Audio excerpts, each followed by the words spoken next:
ഈ പറഞ്ഞ പോലെ ആര് പോയാലും നമുക്ക് അന്ന് ഇന്നത്തെ ദിവസം ചേച്ചിയാണ്. ഞാൻ എല്ലാവരോടും ഒരു വിഷു കഴിഞ്ഞിട്ടില്ലേ എന്ന് ചോദിക്കും. പക്ഷേ ഇത്രയും കാലം നമ്മളെല്ലാവരും വിഷുവിൻ്റെ കാര്യമൊക്കെ പറഞ്ഞിട്ട് ഇപ്രാവശ്യത്തെ വിഷുവിന് ഞാൻ കുറച്ചുകൂടെയൊക്കെ എല്ലാവരോടൊക്കെ വർത്തമാനം പറഞ്ഞപ്പോൾ ഒരാൾ എന്നോട് ഒരു അറിവ് പറഞ്ഞു തന്നെ.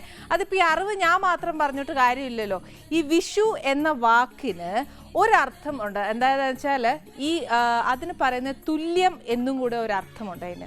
ഇതിന് ശരിക്കും നമ്മൾ ഒരു സയൻസ് വൈസ് പറയുവാണെങ്കിൽ തന്നെയും നമുക്ക് ഇന്നത്തെ ഡേ ഉണ്ടല്ലോ, ഈ April 14th എന്ന് പറയുന്ന ഡേ നമുക്കറിയാം 1 day is equal to 24 hours എന്നുള്ളത് നമുക്ക് എല്ലാവർക്കും അറിയാം. പക്ഷേ ഇന്നത്തെ ദിവസത്തിൻ്റെ പ്രത്യേകത എന്ന് വെച്ചാൽ കറക്റ്റായിട്ട് 12 hours ഡേയും 12 hours നൈറ്റുമാണ്. അതുകൊണ്ട് ആ വിഷു എന്ന് പറയുന്നത് ഇപ്പം മനസ്സിലായില്ലേ, തുല്യം എന്നും കൂടി അതിനൊരു അർത്ഥമുണ്ട്.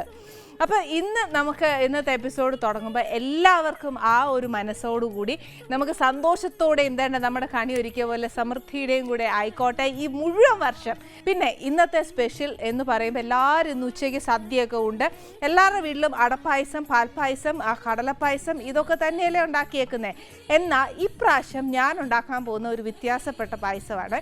അതെന്നാന്ന് വെച്ചാൽ സീസണൽ പായസമാക്കാം. എന്നാന്ന് ഇപ്പം നമുക്ക് സീസണിൽ ഏറ്റവും കൂടുതൽ കിട്ടുന്ന മാമ്പഴം വെച്ചിട്ട് നമ്മൾ ആരായാലും പായസം ഇതുവരെ എനിക്ക് തോന്നുന്നു കുറച്ച് ആൾക്കാരൊക്കെ ഉണ്ടാക്കിയിട്ടുണ്ട്.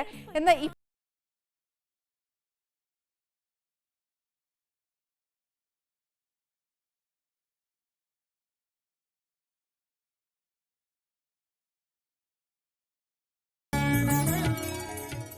നമ്മുടെ പായസത്തിനുള്ള ചേരുവകൾ എന്നാന്ന് നോക്കാം. ഇനി വേണ്ടിയത് ഇച്ചിരി നെയ്യ് വേണം. പിന്നെ വേണ്ടിയത് ഒരു ഇച്ചിരി ശർക്കരയാ. ഇത് മാങ്ങ അടിച്ചേക്കുവാണ്, നല്ല അരിച്ചെടുത്തേക്കും. അതിൻ്റെ പൾപ്പ് മാത്രമേ ഉള്ളൂ, വെള്ളം ഒട്ടും ചേർത്തിട്ടില്ല. പിന്നെ ഇച്ചിരി ചവ്വരി വേണം. പിന്നെ ഒരു ഇച്ചിരി വ്യത്യാസപ്പെട്ട് ചെയ്യാൻ പോകുന്നത് എന്നാന്ന് വെച്ചാൽ ഒരു ടേസ്റ്റ് നല്ലതായിരിക്കും. കുറച്ച് കണ്ടൻസ് മിൽക്ക് ഉണ്ട്. കണ്ടൻസ് മിൽക്ക് ചേർക്കുന്നുണ്ട്. വേണമെങ്കിൽ നമുക്ക് 2ാം പാല് ചേർക്കാം. പക്ഷെ ഇതിനകത്ത് ഞാൻ കണ്ടൻസ് മിൽക്ക് എടുക്കുന്നുണ്ട്, 1ാം പാല് മാത്രമേ എടുത്തിട്ടുള്ളൂ. പിന്നെ മാമ്പഴ പായസമല്ലേ, അന്നേരം ഒരു ഇച്ചിരി മാങ്ങ ഇല്ല, അതിൽ കൊള്ളുകയില്ല. അതുകൊണ്ട് ഇച്ചിരി മാങ്ങ എടുത്തേച്ച് കുഞ്ഞു കുഞ്ഞായിട്ട് അരിയാം. പിന്നെ ഒരു ഇച്ചിരി പഞ്ചസാര വേണം, കുറച്ച് ഏലക്ക പൊടിച്ചത്, പിന്നെ ഒരു ഇച്ചിരി തേങ്ങാക്കൊത്ത് മൂപ്പിക്കാനായിട്ട്, കുറച്ച് മുന്തിരിങ്ങായ, ഇച്ചിരി അണ്ടിപ്പരിപ്പ്. ഇത്രയും സാധനമേ നമുക്ക് സത്യം പറഞ്ഞാൽ നമ്മുടെ പായസത്തിന് വേണ്ടുള്ളൂ. ഇതിനകത്ത് എന്നാന്നറിയോ വ്യത്യാസം എന്ന് പറയുന്നത്, അടപ്പായസത്തിനാന്നേൽ അടയാന്നു, കടലയാണെങ്കിൽ കടല, അങ്ങനെയാന്നു. ഇതിനകത്ത് ഒരു വ്യത്യാസം വരുന്നത് എന്നാന്ന് വെച്ചാൽ ഒരു ഇച്ചിരി മിൽക്ക് മെയ്ഡ് ചേർക്കുന്നതെന്നുള്ളതേ ഉള്ളൂ. പിന്നെ ആ കണ്ടൻസ് മിൽക്ക് ചേർക്കുമ്പോൾ ഉണ്ടാകുന്ന ഒരു രുചി വ്യത്യാസം ഒരു പ്രത്യേക രുചിയാണ്. പിന്നെ ഇതിനൊരു പ്ലസ് പോയിന്റ് എന്നാണെന്നറിയാവോ, നമ്മൾ ഇന്ന് ഉണ്ടാക്കിയേച്ച് ഇത് നാളെ ഒരു ഇച്ചിരി ഫ്രിഡ്ജിൽ വെച്ചേച്ചുണ്ടല്ലോ, ഒരു ഗ്ലാസ് എടുത്ത് ഫ്രിഡ്ജ് വെക്കണം. ഒരുപാട് ലൂസായിട്ടുള്ളത്, ഒത്തിരി ലൂസായിട്ടുള്ളതല്ല, ഒരു സെമി ലൂസായിട്ടുള്ള അയവോട് എടുത്തേച്ച് ഇത് ഇച്ചിരി ഗ്ലാസ്സിൽ അങ്ങോട്ട് വെച്ച് ഫ്രിഡ്ജിൽ വെച്ച് പിറ്റേ ദിവസം ആ തണുപ്പോടെ ഒന്ന് കഴിക്കണം. എൻ്റെ ദൈവമേ എന്നാ ടേസ്റ്റാണെന്നറിയാവോ. ഇതിനകത്തോട്ട് ഇച്ചിരി പഴം ഒന്നും ഇട്ട് കുഴച്ച് കഴിച്ചേക്കല്ല. പിന്നെ വേണമെങ്കിൽ ഒരു ഇച്ചിരിയും കൂടി നമുക്ക് എന്നതേലും ഒന്ന് അടപ്പായസം വന്നേൽ അട നമുക്ക് കഴിക്കാൻ കിട്ടുകയില്ലേ എന്ന് പറഞ്ഞ കൂട്ട് എന്നതേലും ഒന്ന് കടിക്കാൻ ആ പായസത്തിനകത്ത് വേണം എന്ന് തോന്നുവാന്നേൽ ഒരു ഇച്ചിരി ഗോതമ്പ് നമുക്ക് അതിനകത്ത് ചേർക്കാവുന്നേ ഉള്ളൂ.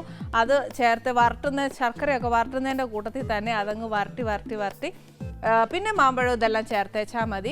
എന്നാലും മാമ്പഴം തന്നെ ചേർക്കുന്ന ഏറ്റവും രുചി. ഇനിയിപ്പോൾ ഉരുളി ചൂടായി കഴിഞ്ഞാൽ അതിനകത്തോട്ട് ഒരു ഇച്ചിരി നെയ്യ് ചേർക്കാൻ പോവുക. ഒന്നെങ്കിൽ ആദ്യമേ നമുക്ക് നെയ്യിനകത്തോട്ട് അണ്ടിപ്പരിപ്പും മുന്തിരിങ്ങായും എല്ലാം ഒന്ന് വറുത്തെടുത്തേച്ച് നമുക്ക് മാമ്പഴവും ശർക്കരയും എല്ലാം ഇട്ടേച്ചാൽ മതി. അല്ലെന്നുണ്ടെങ്കിൽ ആദ്യമേ വറുത്തിട്ട് പിന്നെ പ്രത്യേകം നെയ്യ് ഒഴിച്ച് പിന്നെ മൂപ്പിച്ചിട്ടേലാൽ മതി. ഞാൻ ആദ്യം എന്നാ ചെയ്യാൻ പോവാ, ഇതെല്ലാം മൂപ്പിക്കാൻ പോവാനേ. ആദ്യം നമുക്ക് ഇച്ചിരി തേങ്ങാക്കൊത്ത് ഇടാം. അതിനാന്ന് ഇച്ചിരി മൂപ്പുള്ളത്. ഞാൻ ഈ തേങ്ങാക്കൊത്ത് ഇടുന്ന കണക്കൊന്നും നിങ്ങൾ നോക്കിയേക്കല്ല, നമുക്ക് എത്രയാ അളവ് വേണ്ടിയെന്ന് വെച്ചാൽ ചേർത്ത ശകലം മതി കേട്ടോ.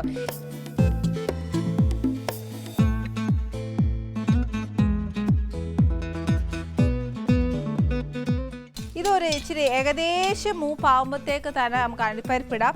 അണ്ടിപ്പരിപ്പ് ഒരു ഇച്ചിരി മൂത്ത് കഴിഞ്ഞാൽ ഉടനെ തന്നെ കിസ്മിസ് ഇട്ടു. കിസ്മിസ് ഇട്ട് കഴിഞ്ഞാൽ ഒത്തിരി നേരം ഒന്നും മൂക്കാനില്ല. അതൊന്ന് എന്നാ പറയുക, ഒന്ന് ആ കിസ്മിസ് നമ്മൾ ഇടുമ്പോഴത്തേനും അതങ്ങ് ചപ്പിയല്ലേ ഇരിക്കുന്നത്. അന്നേരം അതൊന്ന് മൂത്ത് വരുമ്പോൾ ഒന്ന് ബോൾ പോലെയൊക്കെ അയച്ച് അത് തിരിച്ചെടുക്കുമ്പോൾ അതുപോലെ തന്നെ ആവും. പക്ഷേ അതിനധികം മൂപ്പില്ല, കിസ്മിസിന് അധികം മൂപ്പില്ല. ഇപ്രാവശ്യം വിഷു എന്തായാലും ഉണ്ടല്ലോ ഇച്ചിരി ഒരു കൺഫ്യൂഷൻ പിടിച്ചതാ. എന്നാന്ന് വെച്ചാൽ ഇന്ന് വിഷുവിൻ്റെ ദിവസം തന്നെയാണ് നമുക്ക് ദുഃഖവെള്ളിയാഴ്ചയെല്ലാം വന്നേക്കുന്നത്. അന്നേരം പിന്നെ ഒരു കൺഫ്യൂഷനല്ലേ, എന്നാ കഞ്ഞി കുടിക്കാൻ പറ്റുമോ അതോ സദ്യ ഉണ്ടാകാൻ പറ്റുമോ എന്നൊക്കെ ഉള്ളു വലിയൊരു കൺഫ്യൂഷനാണ് ഇപ്രാവശ്യം.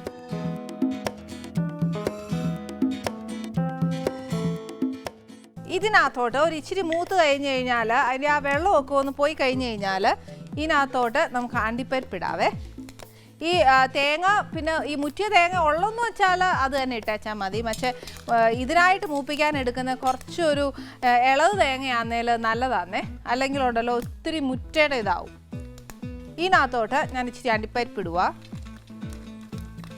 ഇതൊക്കെ നമുക്ക് ഉള്ള പോലെയൊക്കെ ഇട്ടു കേട്ടോ.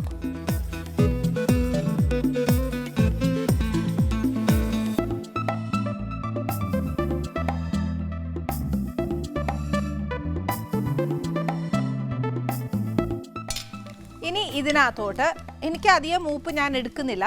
ഇതിനകത്തോട്ട് ഞാൻ ഇച്ചിരി മുന്തിരിങ്ങായും കൂടി ഇട്ടിട്ട് തീ നല്ലതായിട്ട് അങ്ങ് കുറച്ചോണേ. മുന്തിരിങ്ങയ്ക്കാണെങ്കിൽ ശരിക്കും പറഞ്ഞാൽ ആ ഉരുളിക്കകത്തുള്ള നെയ്യുടെ ആ ഒരു മൂപ്പ് മാത്രം മതിയേ, ആ ചൂട് മതിയാവും, അത്രയും മതിയാവും മുന്തിരിങ്ങയുടെ മൂപ്പ്.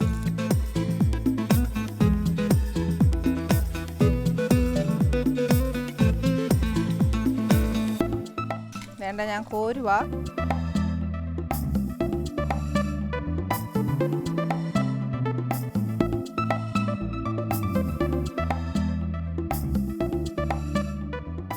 ശരിക്കും പറഞ്ഞാൽ പായസമൊക്കെ വയ്ക്കുമ്പോഴത്തേനും ഉണ്ടല്ലോ നെയ്യിൽ നല്ലതായിട്ട് വരട്ടിയിട്ട് നമ്മൾ പായസം ഉണ്ടാക്കുന്നതാണ് ഏറ്റവും രുചി, പ്രത്യേകിച്ച് ശർക്കര പായസം. അതുകൊണ്ട് ഇപ്പം നേരത്തെ 1 ടേബിൾ സ്പൂണോളം ഇട്ടു, ഇപ്പം 2ാമത്തെ ടേബിൾ സ്പൂൺ ഇട്ടു. ഇനി ഞാൻ ഇതിനകത്തോട്ട് ഒരു ഇച്ചിരി ശർക്കര ഇടാൻ പോവാം. ശർക്കരയ്ക്ക് പകരം ആദ്യം നമ്മൾ ശർക്കര പായസം വയ്ക്കുമ്പോൾ അടയാന്നേൽ അടയാണ് ഇടുന്നത്. ഇപ്പം ഞാൻ നമ്മൾ ആ മാമ്പഴം ഇടുവാന്നേൽ ഒരുമിച്ചായിടുന്നത്. ശർക്കര ഇട്ട ഉടനെ തന്നെ ഞാൻ ആ മാമ്പഴത്തിൻ്റെ പൾപ്പും കൂടി ഇടാൻ പോവാം.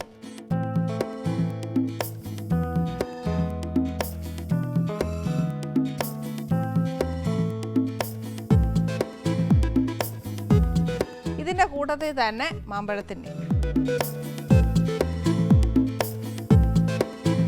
ശരിക്കും പറഞ്ഞാൽ ആ നെയ്യിലും ശർക്കരയിലും കിടന്ന് നമ്മൾ ഏത് ശർക്കര പായസം ചെയ്യുകയാണെങ്കിലും അത് അതിനകത്ത് കിടന്ന് നല്ലതായിട്ടൊന്ന് വരണ്ട് വരണം.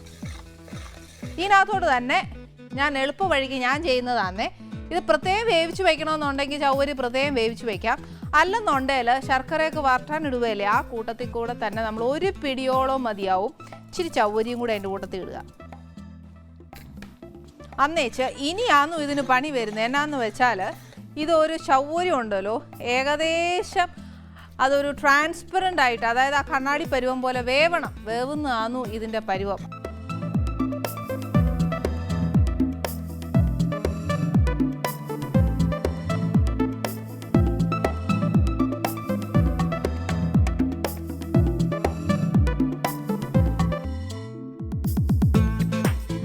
ഇത് ശരിക്കും വരണ്ട് അത് നമ്മൾ ചക്കയൊക്കെ വരട്ടിയെടുക്കുകയല്ലേ എന്ന് പറഞ്ഞ കൂട്ട് തന്നെ മാങ്ങ നല്ല വരട്ടിയെടുത്തിട്ടുണ്ട്. ഇതിനകത്തോട്ട് നമുക്കൊരു ഇച്ചിരി തേങ്ങാപ്പാൽ, അതായത് ഒരു പകുതി തേങ്ങാപ്പാൽ ഒഴിച്ചു. 1/4 പാലാണ് ഈ ഒഴിക്കുന്നത്. ഇതിൻ്റെ കൂട്ടത്തിൽ ഈ മാങ്ങാ കഷ്ണവും കൂടി ഇടണം.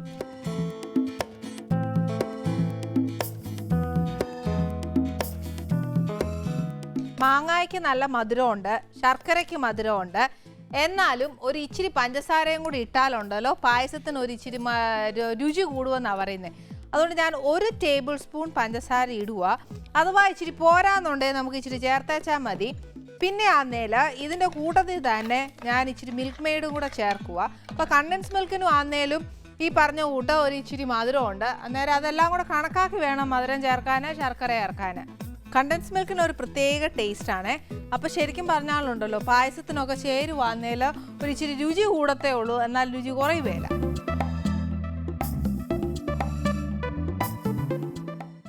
ഇത് അങ്ങോട്ട് നല്ലതായിട്ട് ചേർന്ന് കഴിഞ്ഞാൽ നമ്മുടെ ബാക്കിയുള്ള തേങ്ങാപ്പാല് ചവ്വരി ചേർത്തേക്കുന്നോളം ഉണ്ടല്ലോ അതിങ്ങനെ കുറുകി കുറുകി വരും. അപ്പോൾ തേങ്ങാപ്പാൽ എന്തായാലും കരുതിക്കോണം.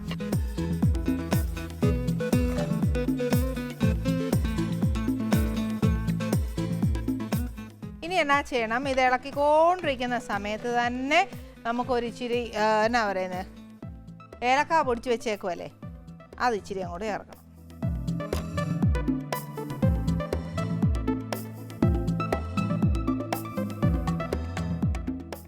നല്ല തേങ്ങാപ്പാലിൻ്റെയും ആ മിൽക്ക് മെയ്ഡിൻ്റെയും ഒക്കെ ഒരു നല്ലൊരു മണമാണ് വരുന്നത്. അത് ശരിക്കും പറഞ്ഞാലുണ്ടല്ലോ ഈ ആ മണം നമുക്ക് വരുമ്പോൾ തന്നെ ഉണ്ടല്ലോ, അത് നമുക്ക് ശരിക്കും പറഞ്ഞാൽ സ്പൂണേൽ ഒരു ഇച്ചിരി കഴിക്കാൻ തോന്നുവേ. പക്ഷേ ഇപ്പോൾ സത്യം പറഞ്ഞാൽ നിങ്ങളൊക്കെ എന്നെ നോക്കിക്കൊണ്ടിരിക്കുന്നതുകൊണ്ടാണ് ഞാൻ കഴിക്കാത്തത്. അല്ലെങ്കിൽ എനിക്ക് പൊതുവേ ഉണ്ടല്ലോ ഈ ഉരുളിയുടെ അറ്റത്തിരിക്കുന്ന ആ നല്ല മുരിഞ്ഞു വരുന്ന ഭാഗമൊക്കെ തിന്നാനായിട്ട് ഭയങ്കര ഇഷ്ടമാണ്. ഇന്നായതുകൊണ്ട് എന്തായാലും നിങ്ങൾ എന്നെ നോക്കിയിരിക്കുന്നതുകൊണ്ട് ഞാൻ തൊടുന്നില്ല, ഇച്ചിരി ഒന്ന് ഡീസൻ്റ് ആവാമെന്ന് വിചാരിച്ചേക്കുക. അതുകൊണ്ട് ഇനിയിപ്പം നമ്മുടെ പായസത്തിന് വേറെ പരിപാടികളൊന്നുമില്ല. ഇത് നല്ലതായിട്ടൊന്ന് ചൂടായി കഴിഞ്ഞാലുണ്ടല്ലോ നമ്മൾ വറുത്ത് വെച്ചേക്കുന്ന അണ്ടിപ്പരിപ്പും മുന്തിരിങ്ങായും എല്ലാം ഇതിനകത്ത് അങ്ങ് ചേർത്തേച്ചാൽ മതി. കഴിഞ്ഞ പ്രാവശ്യം നമ്മുടെ വിഷു നമ്മളോടൊപ്പം ഉണ്ടായിരുന്നത് അശോകേട്ടനായിരുന്നു, ഹരിശ്രീ അശോകേട്ടനായിരുന്നു നമ്മുടെ കൂടെ ഉണ്ടായിരുന്നത്. അപ്രാവശ്യത്തെ വിഷു ഉണ്ടല്ലോ ഭയങ്കര എന്നാ പറയുക കെങ്കേമനായിരുന്നു. അശോകേട്ടൻ തന്ന് കൈനീട്ട് വന്നേലും നല്ല രാശിയായിരുന്നു, ഉള്ള കാര്യം പറയാമല്ലോ. പക്ഷേ ഇപ്രാവശ്യം നമ്മുടെ ആനീസ് കിച്ചണിൽ വരാൻ പോകുന്നത് എന്നെ സംബന്ധിച്ച് പറയുവാന്നേൽ എനിക്ക് കയ്യിലോട്ടൊന്നും ഒരു കൈനീട്ടവും കിട്ടാൻ വലിയ ചാൻസ് ഒന്നുമില്ല. പക്ഷേ എന്നാലും ഇപ്രാവശ്യം ഞാനായിട്ട് കൈനീട്ടം കൊടുക്കേണ്ടിയാണ് വരുന്നത്. അത് ഇന്ന് നമ്മുടെ ഗസ്റ്റായിട്ട് വരുന്ന നമ്മൾ ഒരു അപ്കമിങ് ഹീറോയിനാന്നു. വേറെ ഇപ്രാവശ്യം സ്റ്റേറ്റ് അവാർഡ് പുള്ളിക്കാരത്തിക്കാണ് കിട്ടിയേക്കുന്നത്. അപ്പോൾ ഫസ്റ്റ് ടൈം തന്നെ വരുമ്പോഴത്തേനുണ്ടല്ലോ ഒരു ഫിലിം ഇൻഡസ്ട്രിയിലേക്ക് വരുമ്പോൾ തന്നെ ഒരു അവാർഡ് കിട്ടുക എന്ന് പറഞ്ഞാൽ ഒരു ആക്ട്രസിനെ സംബന്ധിച്ച് പറയുവാണെങ്കിലും ഒത്തിരി പ്രോത്സാഹനം, അത് എൻകറേജ്മെൻറ്റ്സ് ഒത്തിരിയാണ്. അപ്പോൾ നമുക്ക് കൂടുതൽ എനർജറ്റിക് ആയിട്ട് നെക്സ്റ്റ് ഒരു ക്യാരക്ടർ ചെയ്യാൻ നേരം അത്രയും നമ്മൾ എഫേർട്ട് എടുത്ത് ഇനി ഇത്രയും നമുക്ക് ഫസ്റ്റിൽ കിട്ടിയോ എന്നാൽ പിന്നെ നമ്മൾ ഇച്ചിരി കൂടി ഒന്ന് വർക്കൗട്ട് ചെയ്യണം എന്നൊക്കെ വിചാരിച്ചിട്ട് നമുക്ക് ഒരുപാട് പ്രോത്സാഹനം കിട്ടുന്ന. ഇന്ന് വേറെ ആരുമല്ല ഇവിടെ വരുന്നത്. ഇപ്പോൾ നിങ്ങൾക്ക് തന്നെ മനസ്സിലായി കാണും, വേറെ ആരുമല്ല രജീഷ വിജയനാന്നു നമ്മുടെ ഇവിടെ വരുന്നത്. പറഞ്ഞേക്കോ എന്നെക്കാട്ട് വിളയതല്ലയോ, അന്നേരം പിന്നെ ഞാനല്ലായിരുന്നു വിഷു കൈനീട്ടം കൊടുക്കണേ കരുതി വെച്ചിട്ടുണ്ട്. പക്ഷെ എന്നാലും ഞാനൊരു പ്രത്യേക നമ്മുടെ ആനീസ് കിച്ചൺ എന്ന് പറയുമ്പോൾ നമ്മൾ എന്നതേലും ഡിഫറെൻ്റ് ആയിട്ടുള്ള വിഭവമല്ലേ കൊടുക്കണ്ടേ. അന്നേരമാ ഞാൻ ഇച്ചിരി മാമ്പഴ പായസം ഉണ്ടാക്കാമെന്ന് വിചാരിച്ചത്. പിന്നെ ഇതാണെങ്കിൽ നമ്മൾ വീട്ടിലുണ്ടാക്കുവാന്നേലേ കിട്ടത്തുള്ളൂ. വെളിയിലോട്ടൊന്ന് പോയി മേടിച്ചിട്ട് മാമ്പഴ പായസം മേടിക്കാമെന്ന് വിചാരിച്ചാൽ ഒക്കുകയല്ലോ. അന്നേരം നമ്മുടെ ഇവിടെ അടുക്കള വരുമ്പോഴല്ലേ ഒക്കത്തുള്ളൂ. ഇനിയിപ്പോൾ എന്നാ എന്നിട്ട് ഞാൻ പറഞ്ഞില്ലേ ഞാൻ ഇച്ചിരി ഒരുപാട് അങ്ങ് ചൂടാക്കാൻ വിടണ്ട നമ്മുടെ പായസം. കാര്യം കുറച്ച് കണ്ടൻസ് മിൽക്ക് ചേർക്കുന്നുണ്ട്. പിന്നെ പായസം തേങ്ങാപ്പാലാണെങ്കിൽ ടെൻഷനാക്കുക വേണ്ട, നല്ലോണം തിളച്ചങ്ങ് വാങ്ങി വെച്ചാൽ മതി. ഇപ്പം എൻ്റെ പായസം നല്ലോണം തിളച്ചിട്ടുണ്ട്. ഞാൻ ഇനി ഒന്നും ചെയ്യുന്നില്ല, ഇതിനെ ഒന്ന് സെർവ് ചെയ്യാനായിട്ട് ഒരു ബൗളിലേക്ക് ആക്കണം. പിന്നെ സദ്യയും കൊടുക്കണം. പിന്നെ ഈ നേരത്ത് നമ്മൾ സദ്യ ഉണ്ണുമെന്ന് ചോദിച്ചാൽ ഉണ്ണുകയില്ല. പക്ഷേ എന്നാലും നമ്മുടെ ആനീസ് കിച്ചണിൽ വിഷുവായിട്ട് വരുമ്പോഴേ പായസത്തിൻ്റെ കൂടെ എത്രയായാലും സദ്യയെ ചേരത്തുള്ളൂ. ഞാൻ എന്ന് സദ്യ ഈ പറഞ്ഞ കൂട്ട് എല്ലാം ചെയ്ത് വെച്ചതിന് ശേഷമാണ് നമ്മുടെ പായസത്തിലോട് തുടങ്ങിയത്. പക്ഷേ ഈ പായസം നമ്മൾ ഒരു പ്രാവശ്യം ഉണ്ടാക്കുമ്പോൾ ടേസ്റ്റ് നോക്കിക്കഴിഞ്ഞാൽ പിന്നെ നമ്മൾ കുറച്ചൊന്ന് സദ്യ മറക്കുമെന്നാണ് എൻ്റെ വിശ്വാസം. കാര്യം എന്നാന്ന് വെച്ചാൽ മാമ്പഴം പക്ഷേ നമ്മൾ അരിഞ്ഞ് തുടങ്ങുമ്പോൾ തൊട്ട് ആ ഫുള്ള് നമുക്ക് കിട്ടണം, അതേ ഉള്ളൂ. Hello hello, welcome welcome welcome welcome. Hello അവിടെയല്ല, welcome welcome, happy Vishu. Thank you thank you. ഈ പറഞ്ഞോട്ട് കുഞ്ഞെ നമുക്ക് ഇങ്ങോട്ട് സംസാരിക്കട്ടെ. പായസം എൻ്റെ ദൈവമേ, പായസം കാണാൻ നല്ല ഭംഗിയുണ്ട്. തലയ്ക്ക് നേക്കൊരു കുഞ്ഞ് ഇത് മാത്രമേ ഉള്ളെന്ന് തോന്നേ. കാരണം ഇങ്ങോട്ട് നോക്കുന്നില്ല, കുറെ നേരം എന്നെ നല്ല ഭംഗിയുണ്ട്, നല്ല ഭംഗിയുണ്ട് കാണാൻ. അത് പറഞ്ഞപ്പോഴേ ഞാൻ ഇത്ര ഒരുങ്ങി നിന്നപ്പോ എന്നെ നോക്കുന്നില്ല. പായസം കൊള്ളാം, പായസം കൊള്ളാം, പായസം കൊള്ളാം തന്നെ. ഇല്ല കാണാൻ പിന്നെ സുന്ദരിയാണല്ലോ, ഞാൻ പറയണ്ട. പക്ഷെ ഐ എം സോ ഹാപ്പി. എന്നാന്നറിയോ, ഈ അടുക്കള വന്ന ഇത്രയും സ്വാതന്ത്ര്യമായിട്ട് ഇങ്ങനെയൊക്കെ നോക്കുകയും അതിനെ പറ്റി ആസ്വദിക്കുകയും ഒക്കെ ചെയ്യുന്നില്ല. യു ഡിഡ്ന്റ് ബിക്കം ഫോർമൽ, അതാണ് ഏറ്റവും നല്ല കാര്യം. So happy to that. Same here, same here. പിന്നെ ഇത്രയും ആങ്സൈറ്റി ഉണ്ട്. ഇപ്പൊ ഇവിടെ വന്നപ്പോ തന്നെ ഈ സദ്യയൊക്കെ കണ്ടപ്പോ ഭയങ്കര ആങ്സൈറ്റി ആയി. എന്നാ ചെയ്യണം, പായസം കണ്ടപ്പോ ഭയങ്കര വെപ്രാളായി, ഇപ്പൊ കുടിച്ചാലോന്നായി. പക്ഷെ ശരിക്കും പറഞ്ഞാൽ വീട്ടിലിങ്ങനെ വിഷു ഒക്കെ ആഘോഷിക്കാറുണ്ട് അമ്മ? പിന്നെ അമ്മ നല്ലൊരു കുക്കാണ്, ഷെഫാണ്. അമ്മയുടെ ഫേവറേറ്റ് പ്രോഗ്രാം ആയത്. ഞാൻ എപ്പോഴും ചില അമ്മ ഇങ്ങനെ ഇരുന്ന് കാണുന്നതാണ്. അപ്പം ഇങ്ങനെ ഉണ്ടാക്കുമ്പോ പക്ഷെ പരീക്ഷണവും ചെയ്യും കേട്ടോ. ഇത് കണ്ടിട്ട് റെസിപ്പി അമ്മ ഫോളോ ചെയ്ത് അമ്മ ഉണ്ടാക്കി തരുകയും ചെയ്യും. അപ്പം അത് കഴിച്ചു നോക്കുമ്പോ നമുക്ക് തോന്നും ഇതാണോ ഇവിടെ ഉണ്ടാക്കാൻ ഉദ്ദേശിച്ചത്. പിന്നെ ഈ വിഷുവിന് ഇന്നത്തെ ദിവസം എത്ര കൈനീട്ടം കിട്ടി? 5 രൂപ പോലും കിട്ടിയിട്ടില്ല. വലിയ ദുഃഖത്തോടുകൂടി എന്നോട് പറയുന്നത്.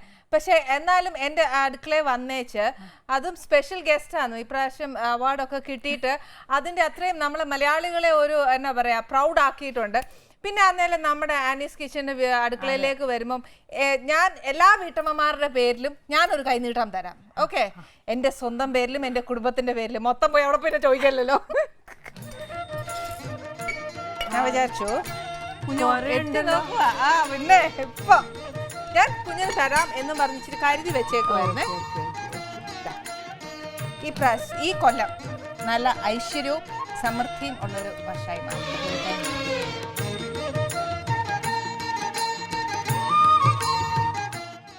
അതാ ഈ വർഷം നമുക്ക് ഇവിടെ വന്നപ്പോൾ തന്നെ ഭയങ്കര ഒരു അവാർഡ് വിന്നർ ആയിട്ടൊക്കെയാ വന്നേ. അപ്പം നമുക്ക് ഭയങ്കര സന്തോഷമുണ്ട്. അപ്പൊ അതേപോലെ ഈ വർഷം ഞാൻ എൻ്റെ രാശി കൊണ്ട് തുടങ്ങിയോണ്ട് ഞാൻ പറയാം, ഈ വർഷം നിറച്ച് കിട്ടട്ടെ. അതിനെക്കാട്ടിലും ഒരുപാട് ഇനി വരുന്ന വർഷങ്ങളിലും കിട്ടട്ടെ. ഒരുപാട് നല്ല ക്യാരക്ടേഴ്സ് ചെയ്യട്ടെ. ഈശ്വര, ഞാൻ മാത്രമല്ല എൻ്റെ പ്രേക്ഷകരും എല്ലാം ഇത് തന്നെ പറയുന്നത്. ഇനി മോളുടെ വിഷു എങ്ങനെയാ വീട്ടിൽ ആഘോഷിക്കുന്നത്? ഞാനൊരു മലബാരി കുട്ടിയാണ്, കോഴിക്കോടുകാരിയാണ്. അപ്പം ഞാൻ ശ്രദ്ധിച്ചതെന്ന് പറഞ്ഞാൽ സൗത്ത് കേരളയിലോട്ട് കൂടുതൽ ഓണവും നോർത്ത് കേരളയിലോട്ട് കുറച്ച് കൂടുതൽ വിഷുവാണ്. ഒരു അങ്ങനെയല്ല, നമുക്ക് പ്രയോറിറ്റൈസ് അല്ല, പക്ഷെ എന്നാലും ഒരു പൊടിക്ക് കൂടുതൽ. അപ്പം എല്ലാം ഏകദേശം സെയിം ആണ്. രണ്ടിനും സദ്യ ഉണ്ടാവും. പിന്നെ വിഷു ആകുമ്പം കണി ഒരുക്കും. ഞാനാണ് സാധാരണ കണി ഒരുക്കുന്നത്, എൻ്റെ ഡിപ്പാർട്ട്മെന്റ് ആണ്. അപ്പം കണി ഒരുക്കും, പിന്നെ അത് കഴിഞ്ഞിട്ട് സദ്യ ഉണ്ടാവും. ഇങ്ങനെ വല്ലതും കിട്ടിയാലായി. അച്ഛനമ്മ എന്തായാലും നമ്മളെ കണ്ണിലൊക്കെ പൊത്തിയിട്ട് കൊണ്ട് കണി കാണിക്കുമ്പോ അറ്റ്ലീസ്റ്റ് ഒരു രൂപയെങ്കിലും കയ്യിൽ വെച്ച് തരും. 1 രൂപ കൊണ്ട് എന്ത് ചെയ്യാനാ തരുമ്പം ഇത് വെച്ച് എന്നാ ചെയ്യാനാ? ഇപ്പൊ ഏറ്റവും വലിയ സന്തോഷം എന്ന് പറഞ്ഞാൽ ഡിമോണിറ്റൈസേഷൻ വന്നതിന് ശേഷം 1000 കഴിഞ്ഞിപ്പോ 2000 ഒരു നോട്ട് ഉള്ളത് കൊണ്ട് അതാണ് ഇനിയിപ്പം ഏറ്റവും നമ്മുടെ പ്രതീക്ഷ. 100 പകരം ഇനി 2000 നോട്ട് കിട്ടുമല്ലോ. 2000 അതിലാണ് ഇപ്പൊ കണ്ണ്. സോ അപ്പൊ ഇന്ന് കിട്ടി? അല്ല, കിട്ടും. ഇതാണ് തുടക്കം, കിട്ടും. അങ്ങനെ പിന്നെ എനിക്ക് പടകം ഭയങ്കര പേടിയാ. പൊട്ടിക്കുന്ന ഒച്ച പടകമല്ല, പടക്കം. 5 മിനിറ്റ് പേടിച്ചേ. പടകം എന്താണ് പൊട്ടുന്നത്? അറിയാണ്ട് സ്ലിപ്പ് ഓഫ് ടങ് അങ്ങനെ സംഭവിക്കും. ഓക്കെ, പടക്കം എനിക്ക് അതാണ്ടോ, എനിക്ക് ആ പേരേ ഇഷ്ടമല്ല. ഒരു വല്ലാത്ത സാധനം, എനിക്ക് ഇഷ്ടമല്ല സാധനം. പക്ഷെ എനിക്ക് കമ്പിത്തിരി, പൂത്തിരി, ലാത്തിരി അതൊക്കെ ഭയങ്കര ഇഷ്ടം. അപ്പൊ അത് കത്തിയ വിളക്കുകൾ ഇങ്ങനെ ദീപം മൊത്തം ദീപിലെ ക്യാൻഡിൽ എന്തെങ്കിലുമൊക്കെ വെക്കുക. അപ്പം വെളിച്ചം ആ ഒരു സെറ്റപ്പും ഭയങ്കര ഇഷ്ടമാണ് വിഷുവിനെ കുറിച്ച്. പിന്നെ ഡ്രസ്സ് ഇടുക, മുല്ലപ്പൂ വെക്കുക, സാരി ഉടുക്കുക. പെൺകുട്ടികൾക്കാകുമ്പോ ഏറ്റവും കൂടുതൽ അതിനോടായിരിക്കുമല്ലോ ഇഷ്ടം കൂടുന്നത്. ഒരുങ്ങുക എന്നുള്ളതാണ്. എന്റെ 4 ആള് നോക്കുക. അതാ. പക്ഷെ മോള് പഠിച്ചും വളർന്നൊക്കെ കോഴിക്കോട്? അല്ല, ഞാൻ പഠിച്ചത് നോർത്തിലാണ്. അപ്പൊ എനിക്കെന്ന് പറഞ്ഞാൽ ബേസിക്കലി ഞാൻ നാട്ടില് വിഷുവും ഓണമൊക്കെ ആഘോഷിച്ചതിനേക്കാൾ കൂടുതലും ആഘോഷിച്ചത് നോർത്തിലാണ്. അപ്പം ശരിക്കും ഞാൻ മനസ്സിലാക്കിയെന്ന് പറയുമ്പം ഇവിടെ വരുമ്പം, നാട്ടിൽ വരുമ്പം നമുക്ക് ഉണ്ടെങ്കിലും ഇപ്പം വിഷുവിനോടും ഓണത്തിനോടൊക്കെ നമുക്ക് കൂടുതൽ വില എന്ന് പറയുന്നത് പുറത്തു പോകുമ്പോഴേ, അത് നാട്ടിൽ നിന്ന് വിട്ട് നിൽക്കുമ്പോഴാണ്. കാരണം ഈ കണ്ണില്ലാത്തപ്പോഴേ കണ്ണിന്റെ വില അറിയുന്നൊരു ആ ഒരു സംഭവമാണ്. കാരണം അച്ഛൻ എന്ന് പറഞ്ഞാൽ ഈ കാര്യത്തിലൊക്കെ ഭയങ്കര അല്ലല്ല. അച്ഛന് എവിടുന്നെങ്കിലൊക്കെ, അതായത് നമ്മൾ നിൽക്കുന്ന നാട്ടിൽ ഈ വാഴയുടെ ഇലയോ തേങ്ങയോ പിന്നെ അതൊക്കെ പടേ കൊന്നപ്പൂ ഒട്ടും കിട്ടത്തില്ല. പക്ഷെ അച്ഛൻ എവിടെയെങ്കിലൊക്കെ പോയി ആ ദിവസം അല്ലെങ്കിൽ ലീവിന് വരുന്ന അവരോട് കൊണ്ടുവരാം. അത് നമ്മൾ അത്രയും എഫേർട്ട് എടുത്തിട്ട്. ഈവൻ ഈ പ്രവാസി മലയാളികളിലും ഞാൻ ശ്രദ്ധിച്ചത് അവർക്കും ഭയങ്കര ഇത്. ഇവിടെ എന്ന് പറഞ്ഞപ്പോ സൂപ്പർ മാർക്കറ്റ് ഇപ്പൊ ഇൻസ്റ്റന്റ് വിഷു കണി എന്നൊക്കെ പറഞ്ഞിട്ട് ഒരു സാധനം ഉണ്ട്, അത് കൊണ്ട് വെക്കുക, കണി കാണുക എന്നുള്ളതാണ്. പക്ഷെ എനിക്കിപ്പം ഒരു കാര്യം പറയാം മോളെ, ഞാൻ അച്ഛനോട് അതൊരു സ്പെഷ്യൽ താങ്ക്സ് പറയണം. കാര്യം എന്നാന്ന് വെച്ചാല് അന്യ നാട്ടിലാണെങ്കിൽ പോലും നമ്മുടെ ഒരു കൾച്ചറും ട്രഡീഷനും നെക്സ്റ്റ് ജനറേഷനിലേക്ക് പാസ് ചെയ്ത് കൊടുത്ത അച്ഛന് ശരിക്കും ഹാറ്റ്സ് ഓഫ്. അങ്ങനെ ഇപ്പൊ ആരും ചെയ്യാറില്ല. സ്പെഷ്യൽ താങ്ക്സ് അച്ഛന്. എന്നിട്ട് പിന്നെ അമ്മയുടെയാണ് സദ്യയുടെ ഡിപ്പാർട്ട്മെന്റ്. അതായത് നോർത്ത് ഇന്ത്യൻ ആൾക്കാരൊക്കെ ഈ ബെൽറ്റിൽ മുണ്ടൊക്കെ എടുത്തിട്ട് കഷ്ടപ്പെട്ട് വരും. അതായത് ഈ ആർമിയിലൊക്കെ ആകുമ്പോൾ എന്ന് പറഞ്ഞാൽ നമ്മൾ എല്ലാവരുടെയും ഫെസ്റ്റിവൽസ് ആഘോഷിക്കില്ല. അപ്പൊ ഇവർക്ക് പാവ സങ്കടം, നമുക്ക് പേടിയോ മുണ്ടഴിഞ്ഞു. പക്ഷെ അത്ര എഫേർട്ട് എടുത്ത് അവർ വരും. പിന്നെ അമ്മ ഒരു ദിവസം 50 ആൾക്കാർക്കും 60 ആൾക്കാർക്കും ഒക്കെ ഒറ്റയ്ക്ക് സദ്യ ഒക്കെ ഉണ്ടാക്കിയിട്ടുണ്ട്. ലൈക്ക് ഇത്ര കറികളൊക്കെ അമ്മ ഒറ്റയ്ക്ക് ഉണ്ടാക്കി. പക്ഷെ ഷീ ടേക്സ് ദി എഫേർട്ട്. പക്ഷെ നമുക്ക് അതൊരു എഫേർട്ട് എടുക്കുന്ന പോലെ തോന്നില്ല, കാരണം അവരും അത്രയും ഇൻവോൾവ് ആയി നിൽക്കുമ്പം അവരുടേത് വരുമ്പോൾ. അപ്പം ശരിക്കും പറഞ്ഞ അവരെ അമ്മ ഇങ്ങനെ ഊട്ടിച്ചിട്ടുണ്ടോ ഇതാ സദ്യ ഇങ്ങനെയാണ് കഴിക്കേണ്ടത്? അതെ അതെ അതെ, നമ്മൾ ഇലയിൽ തന്നെയാ കൊടുക്കുക. അപ്പൊ ഇതേമാതിരി ചെമ്പാവരി ചോറും എല്ലാം അമ്മ വെക്കും. അതെ അതെ, ഈ ചെമ്പാവരി കിട്ടിയില്ലെങ്കിലും വൈറ്റ് റൈസ്, ഏത് റൈസ് ഉണ്ട്, പിന്നെ ബാക്കിയൊക്കെ. അപ്പൊ നമ്മുടെ സദ്യ അവര് കഴിക്കുമ്പോ അവരെന്നാ ആദ്യം പറയുന്നത്? അവര് ഇതെന്തിന് എത്ര കറി? ഫസ്റ്റ് ഓഫ് ഓൾ അത് അപ്പൊ നമുക്ക് 13 അങ്ങനെ ഇത്ര കറികൾ ഉണ്ടല്ലോ. അപ്പൊ ഇങ്ങനെ അവരിയ്ക്കും. പിന്നെ സബ്മെൻ ആര്യല്ലേ, അത് എല്ലാത്തിലും തേങ്ങ ഉണ്ടല്ലോ, നമ്മുടെ വെളിച്ചെണ്ണയാണല്ലോ. അപ്പൊ ആ ഒരു ടേസ്റ്റ് അവർക്ക് ഭയങ്കര ഡിഫറെന്റ്. അവരുണ്ടാക്കുന്ന കടുകെണ്ണയിലാണ്. അപ്പൊ നമ്മുടെ ടേസ്റ്റ് അവർക്ക് ഇഷ്ടാവും. ഇന്നവരാരും മോശം പറഞ്ഞിട്ടില്ല അവർക്ക്. പക്ഷെ ചിലവർക്ക് കോക്കനട്ട് ഓയിൽ പിടിക്കില്ല, നമുക്ക് ഈ മസ്റ്റർഡ് ഓയിൽ പിടിക്കാത്ത പോലെ ചിലവർക്ക് ആ ഒരു പ്രശ്നമുണ്ട്. പക്ഷെ എന്നാൽ ഇതുവരെ ആരും മോശം, അതിപ്പോ അമ്മേനോടുള്ള സ്നേഹം കൊണ്ട് പറയേണ്ടിരുന്നതാണോ എനിക്ക് ശരിക്കും ഇപ്പൊ ഇത്രയും മോള് പറഞ്ഞ സ്ഥിതിക്ക് എനിക്ക് മനസ്സിലാക്കിയത് അമ്മ ഏറ്റവും നല്ലൊരു കുക്കായിട്ടാണ് എനിക്ക് മനസ്സിലായത്. ബിക്കോസ് മാത്രമല്ല, അമ്മ ഓരോ ഭക്ഷണം ഉണ്ടാക്കുമ്പോഴും അമ്മ അത്രയും ആസ്വദിച്ച് അത് ഉണ്ടാക്കുന്നത്. പിന്നെ അമ്മയ്ക്ക് വരുന്നവരൊക്കെ സൽക്കരിക്കാൻ ഭയങ്കര ഇഷ്ടമാണ്, ഊട്ടാൻ ഭയങ്കര ഇഷ്ടമാണ്. ഇതെല്ലാം എനിക്ക് ആ സൈക്കോളജിയിൽ മനസ്സിലായി, മോള് പറഞ്ഞല്ലേ. ഇതല്ലേ പറയണ്ട, എന്റെ ഫ്രണ്ട്സ് വീട്ടിൽ ഒരു തവണ വന്നാൽ പിന്നെ അങ്ങോട്ട് വരില്ല. നല്ലൊരു അമ്മയാട്ടോ. അപ്പൊ എന്നെ വിളിക്കുന്നില്ലേ വീട്ടിലേക്ക്? വരണം. പക്ഷെ അമ്മ ഒരു നേരം, ഒരാഴ്ചത്തേക്കുള്ള ഫുഡ് ഒരു നേരം കഴിപ്പിച്ചു കളയും. കഴിച്ചില്ല അമ്മ കരയാനൊക്കെ തുടങ്ങും. അയ്യോ മോശമാണോ, ടേസ്റ്റ് ഇല്ലയോ, എന്താ. എന്തായാലും എന്നെ വീട്ടിലോട്ട് വിളിച്ചിട്ടുണ്ട്. അന്നേരം അമ്മ എപ്പോഴാന്നുള്ളത് എന്നെ വിളിച്ചു പറയണം. അഗർത്തല, പൂനെ, ഓൾമോസ്റ്റ്. ഇവിടെ ഞാൻ കുറെ പഞ്ചാബി ഡിഷസ് ചെയ്തിട്ടുണ്ട്, ഞാൻ കാണാറുണ്ട്. പഞ്ചാബി, എനിക്ക് ഇറ്റാലിയനും ഭയങ്കര ഇഷ്ടം. ഇറ്റാലിയൻ, കോണ്ടിനെന്റൽ എല്ലാം ഇവിടെ ഞങ്ങൾ ഇങ്ങനെ പരീക്ഷിച്ചു. പിന്നെ മോൾ ഇന്ന് സ്പെഷ്യൽ ഡേ വന്നോണ്ടാന്നു ഞാൻ പിന്നെ പായസത്തിലോട്ട് പിടിച്ചേ. അപ്പൊ പായസം, പക്ഷെ ഇത് സ്ഥിരം കഴിക്കുന്നൊരു പായസം അല്ല. എന്ത് പായസ? മണത്തോക്കാൻ പാടില്ല എന്നല്ലേ? മണത്തോക്കാൻ പാടില്ല, അത് ഉണ്ടാക്കുമ്പോഴാ പറയുന്നത്. ഇപ്പൊ കുഴപ്പമൊന്നുമില്ല, ഇപ്പൊ കിട്ടുകയില്ല. ശർക്കര ഉണ്ട്, കണ്ടാ മനസ്സിലാവും അത്. പക്ഷെ മനസ്സിലാവില്ല എന്താ പായസം. അത് നമുക്ക് സസ്പെൻസ് ഇട്ടേക്കാം. ഓക്കെ മോളെ, ഈ പഞ്ചാബിലും അവിടെ ഒക്കെ താമസിച്ചില്ലേ? അച്ഛൻ എന്നാ ജോലിയായിരുന്നു? അച്ഛൻ ആർമിയിലായിരുന്നു. ഇപ്പൊ സെൻട്രൽ ഗവൺമെന്റ് എംപ്ലോയി ആണ്. ആർമിയിൽ നിന്ന് റിട്ടയർ ആയിട്ട് ഇപ്പൊ സെൻട്രൽ ഗവൺമെന്റ് എംപ്ലോയി ആയി. അതുകൊണ്ടാ ഇങ്ങനെ മാറി മാറി എല്ലായിടത്തും. അപ്പൊ നമ്മുടെ ഇന്ത്യയുടെ മിക്ക ഭാഗങ്ങളും കാണാൻ പറ്റിയിട്ടുണ്ട്. ഓൾമോസ്റ്റ്. കാരണം അല്ലെങ്കിൽ നമ്മൾ ഈ ട്രാവൽ ചെയ്തോണ്ടിരിക്കുമല്ലോ, ടൂറിനും അങ്ങനെ ഇങ്ങനെയൊക്കെ പോകുന്നതുകൊണ്ട്. കശ്മീർ എനിക്ക് തോന്നുന്നു ഞാൻ ഇനിയിപ്പോൾ ഐലൻഡ്സ് മാത്രമേ ബാക്കിയുള്ളൂ എനിക്ക്. പക്ഷെ അബ്രോഡ് പോകാനുള്ള അധികം ഭാഗ്യം ഉണ്ടായിട്ടില്ല. ദുബായിക്ക് ഒരു ദിവസം പോയി അന്ന് തന്നെ ഞാൻ തിരിച്ചു വന്നു. സമയമില്ല, അവിടെ നിൽക്കാനുള്ള ടൈം ഉണ്ടായിട്ടില്ല. പക്ഷെ ഇന്ത്യ മൊത്തത്തിൽ കണ്ടിട്ടുണ്ട്. ഓക്കെ, അപ്പൊ ഇനിയുള്ള വർഷം അതിനായിട്ട് നേരം കിട്ടട്ടെ.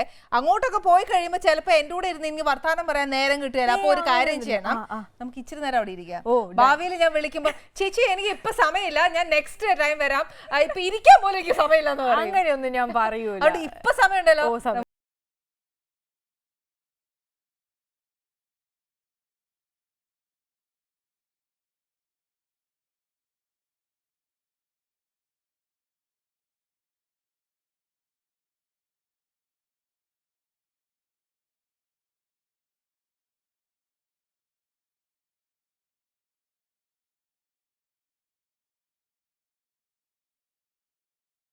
പറയാം, അത് ആദ്യം. എനിക്ക് തോന്നുന്നു കൊച്ചു ഭയങ്കരമായിട്ട് ആഹാരമൊക്കെ ആസ്വദിച്ച് കഴിക്കുന്ന കൂട്ടത്തിലാണ്. ഭയങ്കര ഫുഡിയാ, പക്ക ഫുഡിയാണ്. പക്ഷെ ഫുഡിയാന്ന് വിചാരിക്കുമ്പോ തോന്നരുത് ഞാൻ എല്ലാം ഇങ്ങനെ വലിച്ചു കയറി. ക്വാണ്ടിറ്റി കുറവായിരിക്കും, പക്ഷെ എല്ലാം കഴിക്കും, എല്ലാം ട്രൈ. അതിന്റെ കൂടെ ഏറ്റവും കൂടുതൽ ഇഷ്ടം എന്നാന്ന് വെച്ചാൽ നല്ലോണം ഉറങ്ങാൻ ഇഷ്ടമാന്ന് പറഞ്ഞു. അതെങ്ങനെ പറഞ്ഞു അല്ലേ? പക്ഷെ ഇതിനകത്തുള്ള കൗതുകമുള്ള ഒരു സാധനമുണ്ട്. എന്നാന്ന് അറിയണ്ടേ, മിനിമം 2 സ്വപ്നം കാണണം. ഉറങ്ങിയാ പോരാ. അത് ആലോചിക്കും. നമ്മളൊക്കെ പറയല്ലേ ഇന്നത്തെ ദിവസം മിനിമം 2 സിനിമ കാണണം എന്ന് പറയുന്നല്ലേ പറയാം. ഇതിന് മിനിമം 2 സ്വപ്നം കാണണം. അതിനു വേണ്ടിയാണ് ഉറങ്ങുന്നത് എന്ന് ആലോചിച്ചൊക്കെ ഇല്ലേ? അതെ അതെ, ആദ്യമായിട്ട് നമ്മൾ കേൾക്കുകയല്ലേ? ഇല്ല, ഞാൻ നമ്മൾ ഉറങ്ങുന്നത് വെറുതെ റിലാക്സേഷന് വേണ്ടിയിട്ട് അല്ലേ സാധാരണ ആൾക്കാർ. ഞാൻ എൻജോയ് ചെയ്യാൻ വേണ്ടി ഉറങ്ങുന്ന ഒരാൾ. അതായത് ഞാൻ എപ്പോൾ ഉറങ്ങിയാലും എങ്ങനെ ഉറങ്ങിയാലും ഞാൻ സ്വപ്നം കാണും. അത് എന്തോന്നില്ല എനിക്കറിയത്തില്ല, ഞാൻ എങ്ങനെയൊക്കെ ഉറങ്ങിയാലും സ്വപ്നം കാണും. ആ സ്വപ്നത്തിനകത്ത് എനിക്ക് അവാർഡ് കിട്ടുന്ന മാതിരിയൊക്കെ വല്ലതും കണ്ടു? ഇതുവരെ അങ്ങനെയല്ല. ലൈക്ക് ചില സ്വപ്നങ്ങളിൽ ഞാൻ ഈ മറ്റേ ഗ്രാമി കിട്ടുന്നത്, ഓസ്കർ അതൊക്കെ അങ്ങനെ കണ്ടു. പക്ഷെ ഞാൻ ഒരിക്കലും സ്വപ്നം കാണാത്തതായിരുന്നു സ്റ്റേറ്റ് അവാർഡ്. അങ്ങനെയല്ല, കാരണം അത് നമ്മുടെ നാട്ടിലാണല്ലോ, നമുക്ക് അറിയുന്ന കുറെ പേർക്ക് കിട്ടുന്നുണ്ടല്ലോ. അപ്പൊ പിന്നെ ലീസ്റ്റ് എക്സ്പെക്റ്റഡ് ആയിരുന്നു ചേച്ചി. ഞാൻ അങ്ങനെ പറയുന്നത് ഞാൻ അത്രയും എക്സ്പെക്ട് ചെയ്തിട്ടില്ല. കാരണം എൻ്റെ അടുത്ത് എന്താണെന്ന് വെച്ചാൽ എനിക്ക് സിനിമ ജൂറിക്ക് അയച്ചിട്ടുണ്ടെന്ന് എനിക്ക് അറിയില്ലായിരുന്നു ആദ്യം. രണ്ടാമത് എല്ലാ മീഡിയയിലും ഇങ്ങനെ പറയുമല്ലോ സൂചന സൂചന എന്ന് പറയുന്നിടത്തൊക്കെ വന്ന പേരുകൾ വളരെ വ്യത്യസ്തം, സിനിമകളുടെ പേര് വ്യത്യസ്തം. അപ്പൊ ഐ വാസ് ലൈക്ക് അപ്പൊ എനിക്കെന്ന് പറഞ്ഞാൽ വിനായകൻ ചേട്ടൻ, കാരണം എനിക്ക് വിനായകൻ ചേട്ടനെ കണ്ടിട്ടുണ്ട് അറിയാം. അപ്പൊ ഞാൻ വിചാരിച്ചു ഈശ്വര വിനായകൻ ചേട്ടനെ കിട്ടും, നമ്മളെല്ലാവരും പറഞ്ഞല്ലേ, അത് ആ ഒരു സംഭവം മാത്രമേ ഉണ്ടായിരുന്നുള്ളൂ മനസ്സിൽ.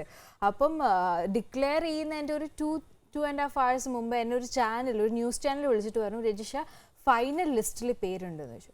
ഞാൻ ചേട്ടാ എന്ത് ലിസ്റ്റ്?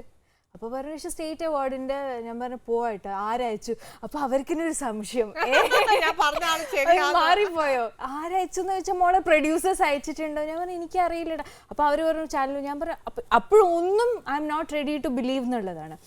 എന്നിട്ട് ന്യൂസ് അവസാനം ഇരുന്ന് കാണുമ്പോഴാണ് ഷോക്ഡ് എന്ന് പറഞ്ഞാൽ, ഞാൻ നോക്കുമ്പോൾ അച്ഛനും അമ്മയും അഞ്ചു എൻ്റെ ഫാമിലി ഇരിക്കുന്നുണ്ട്. അപ്പം ബാക്കി ഞാനൊരു ചാനലിൻ്റെ സ്റ്റുഡിയോ ഫ്ലോറിലാണ് അത് കേൾക്കുന്നത്. അപ്പം എല്ലാവരും കൈയടിക്കണു. ഞാൻ നോക്കുമ്പോൾ ഞാൻ ഇങ്ങനെ ഇരിക്കേണ്ട, എൻ്റെ അച്ഛനും അമ്മ അഞ്ചും ഇങ്ങനെ ഇരിക്കുന്നുണ്ട്. ഒരു മരണം 4 പേരും ചിരിയില്ല, കയ്യടിയില്ല, ഒന്നുമില്ല. ലൈക്ക് അത്രയും ഷോക്ഡ് ആയിരുന്നു. തീരെ നമ്മൾ ആരും പ്രതീക്ഷിച്ചില്ല. അപ്പൊ ആ ക്യാരക്ടറിനെ കുറിച്ചും അതിനകത്തുള്ള ഡെഡിക്കേഷനും ഒക്കെ ഒന്ന് പറഞ്ഞു. ഡെഡിക്കേഷൻ എന്ന് പറഞ്ഞാൽ ഞാനൊരു ടെലിവിഷൻ ആങ്കർ ആയിരുന്നു. അപ്പം ഒരു ആങ്കറിങ് തുടങ്ങി ഒരു 5 months കഴിഞ്ഞപ്പോൾ തന്നെ റോൾസ് വന്നതാണ്. പിന്നെ സൂപ്പർ ഡൂപ്പർ ഹിറ്റായ കുറേ സിനിമകളിലെ റോൾസ് വന്നു. പക്ഷെ എന്താണെന്ന് അറിയോ, എൻ്റെ ക്യാരക്ടർ, അതായത് ഞാൻ പോർട്രേ ചെയ്യുന്ന ഒരു ഫീമെയിൽ ലീഡ് എന്ന് പറയുമ്പം ഒന്നുമില്ല, വെറുതെ കുറെ പാട്ടും പാടി അങ്ങനെയുള്ള. അതെ അതെ, അതിപ്പോ നമ്മൾ 2ാമത്തെ 3ാമത്തെ സിനിമ കുഴപ്പമില്ല, നമ്മൾ ആദ്യം വന്ന് നമ്മളൊന്ന് രജിസ്റ്റർ ആയില്ലെങ്കിൽ പിന്നെ ഒരു ലൈഫ് ലൈൻ വളരെ ചെറുതായി പോകുന്നുള്ളവരുതാണ്. അപ്പൊ അങ്ങനെ വെയിറ്റ് ചെയ്ത് ഒട്ടും എക്സ്പെക്ട് ചെയ്യാതെ എൻ്റെ അടുത്ത് വന്ന സിനിമയാണ് അനുരാഗിരിക്കും വെള്ളം. അതിന്റെ ഡയറക്ടർ എൻ്റെ ഫ്രണ്ട് ആയിരുന്നു, നമുക്കറിയായിരുന്നു. പക്ഷെ ഒരിക്കലും നമ്മൾ അങ്ങനെ സിനിമയെ കുറിച്ച് ഡിസ്കസ് ചെയ്യൊന്നുമില്ല. എൻ്റെ അടുത്ത് വേറെ ആരെങ്കിലും ഉണ്ടോ അറിയോ എന്ന് വരെ ചോദിച്ചാൽ ഞാൻ വേറെ കുറെ ഫോട്ടോസ്, വേറെ എനിക്കറിയുന്ന ഒരു ഗേൾസിന്റെ ഒക്കെ ഫോട്ടോസ് ഒക്കെ കാണിച്ചു കൊടുത്തിട്ടുണ്ട്. അതിനെ പറ്റിക്കാൻ വേണ്ടി ചെയ്താലും പിന്നെ അറിയണേ. അങ്ങനെ പിന്നെ ഓഡീഷൻ, എനിക്കൊരു പ്രോപ്പർ സ്ക്രീൻ ടെസ്റ്റ് ഉണ്ടായിരുന്നു, അത് ക്ലിയർ ചെയ്തു. പിന്നെ ഞാൻ സ്ക്രിപ്റ്റ് എന്നിട്ടാണ് ഞാൻ കേൾക്കുന്നത്. സ്ക്രിപ്റ്റ് കേട്ടപ്പോൾ ആദ്യം ഞാൻ പറഞ്ഞു എന്നെ കൊണ്ട് പറ്റില്ല, കാരണം ബിക്കോസ് കുറേ ഉണ്ട്, I didn't have the confidence. കാരണം ഇത് കുറച്ച് കൂടുതൽ ചെയ്യാനുണ്ടായത്. പറയുമ്പോൾ ഭയങ്കര സിമ്പിൾ ആണെങ്കിലും ക്യാരക്ടറിന് ഒരു ഗ്രാഫ് ഉണ്ട്. പിന്നെ ഈ ചെയ്യുന്ന ക്യാരക്ടർ ശരിയായില്ലെങ്കിൽ പടം മൊത്തത്തിൽ ഡൗൺ ആവും. കാരണം ആൾക്കാർ കൂവിയ തീർന്നു എന്നുള്ളൊരു സംഭവം. പിന്നെ എനിക്ക് അതും ഉണ്ടായിരുന്നു, എന്നെ കൂവിയ എൻ്റെ ഒരു തുടക്കം അങ്ങ് മോശമാവുമല്ലോ. പക്ഷേ എൻ്റെ parents they were very supportive, അവരും ഭയങ്കര കോൺഫിഡൻ്റ് ആയിരുന്നു. അങ്ങനെ അതങ്ങ് ചെയ്തു. പഠിച്ചത് 7 സ്കൂളിൽ പഠിച്ചിട്ടുണ്ട്. 7 സ്കൂൾ എന്നെ പുറത്താക്കിയതല്ല, ഈ അച്ഛൻ്റെ ട്രാൻസ്ഫർ കാരണം 7 സ്കൂളിൽ. ഞാൻ അത് ആദ്യം ചോദിക്കാന്ന് വിചാരിച്ചു, പിന്നെ ഞാൻ വിചാരിച്ചു ഇല്ല അച്ഛൻ്റെ ട്രാൻസ്ഫർ കിട്ടി പോയത്. അതെ, ഞാൻ 7 സ്കൂൾ പറയുമ്പോൾ അപ്പോഴും ആൾക്കാർ തന്നെ ജഡ്ജ് സെക്കൻഡ് ലുക്ക് വരും, കുരുത്തക്കേടാണല്ലോ എന്നാണ്. പിന്നെ പറയാം അല്ല ട്രാൻസ്ഫർ കാരണം. പിന്നെ കോളേജ് ജേർണലിസ്റ്റ് ആണ് പഠിച്ചത്, ഡൽഹിയിലായിരുന്നു. ഡൽഹിയിൽ അമിറ്റി യൂണിവേഴ്സിറ്റി നോയിഡയിൽ, അവിടെയാണ് പഠിച്ചത്. ഗ്രാജുവേഷൻ കഴിഞ്ഞിട്ടാണ് ആങ്കറിംഗിലേക്ക്. എനിക്ക് ഇഷ്ടപ്പെട്ട ഫീൽഡ് അതായിരുന്നു, ജേർണലിസം ആൻഡ് മാസ് ഒക്കെ കഴിഞ്ഞപ്പോൾ. അങ്ങനെ നാട്ടിലെ ഒരു പുതിയ ചാനൽ ലോഞ്ച് ആവുന്നുണ്ടായിരുന്നു, അങ്ങനെ വന്നു. അങ്ങനെ ഓക്കെ. അപ്പൊ ശരിക്കും മോളെ അവിടെ ആ ക്യാമ്പസ് എന്ന് പറയുമ്പോഴത്തേക്ക് ഒരുപാട് കാര്യങ്ങൾ ആ ക്യാമ്പസിനകത്തുണ്ട്. ഒരാളെ ഇതാക്കി മോൾഡ് ചെയ്തെടുക്കാനും ഒക്കെ ആയിട്ട്. അപ്പൊ മോളിപ്പോ ശരിക്കും ഒരു ആർട്ടിസ്റ്റ് ആയിട്ടാ വന്നേക്കുന്നത്. അപ്പം ആ ക്യാമ്പസ് കുറെ സപ്പോർട്ട് ചെയ്തിട്ടുണ്ടോ മോളെ? എനിക്ക് എൻ്റെ ലൈഫിൽ ഞാൻ വന്ന ഓരോ സ്കൂൾ എന്നെ സപ്പോർട്ട് ചെയ്തിട്ടുണ്ട്. ബേസിക്കലി ഒരു ആർമി കിഡിന്റെ ഏറ്റവും വലിയ ഗുണം എന്ന് പറഞ്ഞാൽ നമ്മൾ ഏത് സിറ്റുവേഷനിലും അഡ്ജസ്റ്റ് ആവും. And we are very bold. അങ്ങനെയല്ല, നമുക്ക് ആൾക്കാരനുസരിച്ച് പെരുമാറാനും നിൽക്കാനും ഉള്ളൊരു കേപ്പബിലിറ്റി അറിയാണ്, നമ്മൾ അറിയാണ്ട് വരും. പിന്നെ ക്ലൈമറ്റ് സിറ്റുവേഷൻ എത്ര ഹാർഷ് ആണെങ്കിലും നമ്മൾ അഡ്ജസ്റ്റ് ആവും സിറ്റുവേഷൻസ്. പിന്നെ നമുക്ക് ലാംഗ്വേജ് അറിയാം. അതുകൊണ്ട് തന്നെ ഡൽഹിയിൽ പോയപ്പോൾ എനിക്ക് ഹിന്ദി ഒരു പ്രശ്നമില്ലായിരുന്നു. ആമിറ്റിയിലൊക്കെ ഹിന്ദി അറിയെങ്കിൽ പാടാണ്. പക്ഷെ ഞാൻ ഹിന്ദി ഫ്ലുവൻ്റ് ആയിട്ട് വിത്തൗട്ട് മലയാളം സ്ലാങ് സംസാരിക്കും. അപ്പൊ അവർക്ക് കുറെ പേർക്ക് അറിയില്ലായിരുന്നു ഞാൻ മലയാളിയാണെന്നുള്ള കാര്യം. But I am very proud about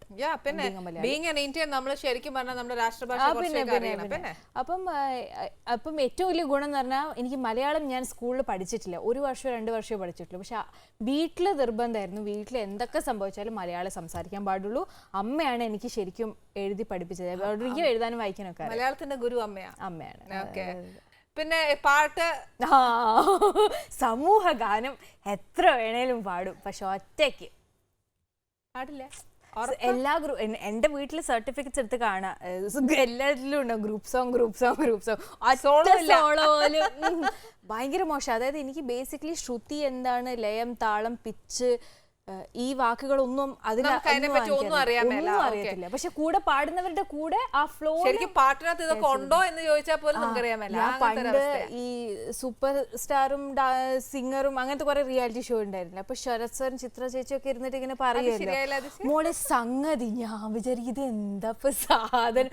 like അവര് ശരിക്കും ആ ലൈൻ നിന്നിട്ട് അവർ പിന്നെ അത് പാടി കറക്റ്റായിട്ട് പാടി കേൾപ്പിക്കും. പക്ഷെ എനിക്ക് തെറ്റായി പാടിയതും കറക്റ്റായി പാടിയതൊക്കെ എനിക്ക് കേൾക്കുമ്പോൾ ഒരുപോലെ തന്നെ എനിക്ക് നമുക്ക്. പക്ഷെ നമുക്ക് ഞാൻ പറഞ്ഞില്ല, നമുക്ക് അതൊന്നും അറിയാൻ മേല എന്നാന്നൊന്നും. പക്ഷെ നമുക്ക് ആസ്വദിക്കാൻ ഒത്തിരി ഇഷ്ടമാവുള്ള കാര്യം. പക്ഷെ ഇപ്പൊ ഞാൻ ഇവിടെ ഒരു കാര്യം പറയാൻ എന്നാന്നറിയോ, ഞങ്ങൾക്ക് പ്രേക്ഷകർക്കൊക്കെ ഏറ്റവും ഇഷ്ടമുള്ള ഒരു കാര്യം എന്നാന്നറിയോ, രാഗം എന്താ, താളം എന്താ, ശ്രുതി എന്താ, ലയ എന്താ, അതൊന്നും ഇല്ലാത്തൊരു പാട്ട് കേൾക്കാൻ.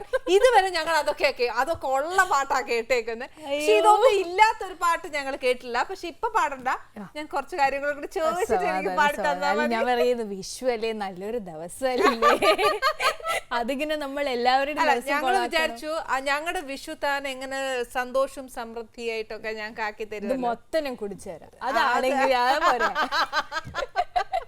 ഈ ജേർണലിസത്തേക്ക് തിരിഞ്ഞാ പറ്റി? വൈ? ഞാൻ ബേസിക്കലി 12th ബയോമാസ് സ്റ്റുഡന്റ് ആയിരുന്നു. അപ്പം എല്ലാവരും വിചാരിച്ചു എന്റെ മോളിപ്പം ഡോക്ടറാന്നൊക്കെ വിചാരിച്ച് കുറെ പേര് ഇവിടെ ഇരിക്കുന്നുണ്ട്. അപ്പം ഇനീഷ്യലി എനിക്കും ആഗ്രഹം ഉണ്ടായിരുന്നു, അങ്ങനെ പറയില്ല, എനിക്ക് ആർമി ഡോക്ടർ ആവണം എന്നായിരുന്നു എൻ്റെ ഒരു ആഗ്രഹം. ബിക്കോസ് അച്ഛൻ അങ്ങനെ കണ്ട് വളർന്ന എനിക്ക് ആ ഒരു ലൈഫ് ഭയങ്കര ഇഷ്ടമായിരുന്നു. അപ്പം AFMC എന്ന് പറഞ്ഞാൽ ആംഡ് ഫോഴ്സസ് മെഡിക്കൽ ഇതുണ്ട് ഇവിടെ, നമ്മൾ പൂനെയിലുണ്ട്. അപ്പം ഐ വാസ് ലൈക്ക് കോളേജ്, അവിടെ ആർമി കോളേജിൽ പോകാമെന്നൊക്കെ ഇങ്ങനെ വിചാരിച്ചിരിക്കുമ്പം ഗ്രാജുവലി ആ 12th കഴിയാറാകുമ്പോൾ ഞാൻ നോക്കുമ്പോൾ ചുറ്റും എല്ലാവരും BTech MBBS BTech MBBS. പിന്നെ എങ്ങനെ പതുക്കെ ഞാൻ പോലും അറിയാണ്ട് എൻ്റെ ഉള്ളിലൊരു റിയലൈസേഷൻ വന്ന, എനിക്കൊരു എൻട്രൻസിന് വേണ്ടി ബുക്കൊക്കെ എടുത്തപ്പം വന്ന റിയലൈസേഷൻ ആയിരിക്കും ചിലപ്പോൾ. I was like somehow this is not what I meant to do, ഞാൻ ചെയ്യേണ്ടത് ഇതല്ല എന്ന് ഇങ്ങനെ ഉള്ളിൽ തോന്നി.